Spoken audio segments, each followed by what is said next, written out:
Hi, welcome to SparkPlug, the video blog for event managers and media producers. I'm Katie McCown, and today I'm going to give you 10 tips in 5 minutes on negotiating contracts with hotels.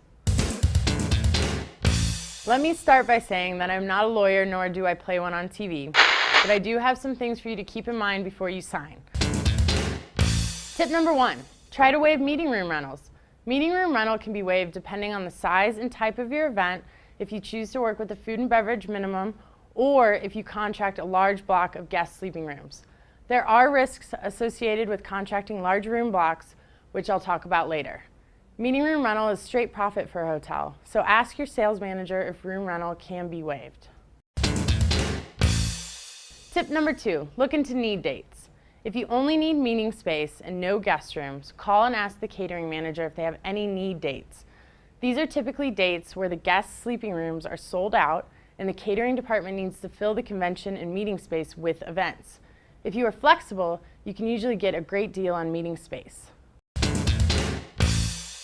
Tip number 3, ask for a walk clause. Make sure there is a relocation or walk clause in your contract. If the hotel overbooks or sells your space to a larger, more profitable client, they will be responsible for the cost of moving you and your attendees to another location. Tip number 4, watch out for cancellation clauses. Some have very long timelines and outrageous penalties for canceling even 6 months before your event starts. Work with the hotel to minimize these. If you must cancel, see if your hotel sales manager will work with you on using the cancellation fee towards a future meeting.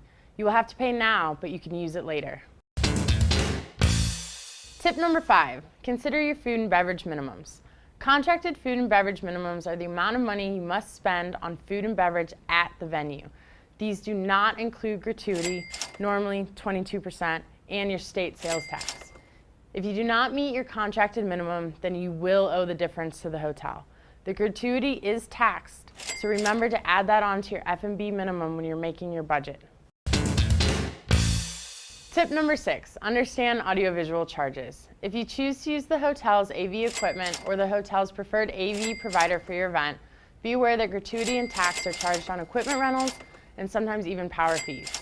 If you prefer to use an outside vendor or bring in your own equipment, make sure there is a clause in your contract stating that you will not be charged for doing so. If there is one in your contract, ask that it be removed. Tip number 7, lower your attrition.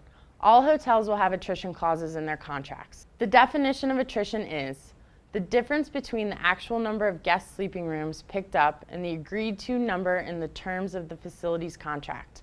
Usually there's an allowable shortfall before damages are assessed. Attrition rates can go as low as 80% when dealing with guest room blocks. If your hotel contract states 85 or 90% attrition rate, see if you can negotiate that down to 80%. Tip number 8, reduce your liability. When negotiating your contract, ask your sales manager to include a resell clause. A resell clause can get you out of attrition charges if the hotel sells out. So, for example, if you don't meet your guest room block commitment and the hotel, let's say, exceeds 90% occupancy, you won't be liable for any attrition charges because the hotel sold those rooms. Tip number 9, leverage sales managers. Hotel sales managers are just like any other individual in the field of sales. They've got quotas. So by the end of the month, they might be ready to make a deal in order to meet their goals. Meeting planners can use this to their advantage to garner more concessions and negotiate better rates and fees. Tip number 10. Oh, we're out of time again. Well, you can download a PDF of my contract tips, including tip number 10, at sparksite.tv. If you have any questions, comments, or topic suggestions, please email them to us, and we'll see you next time.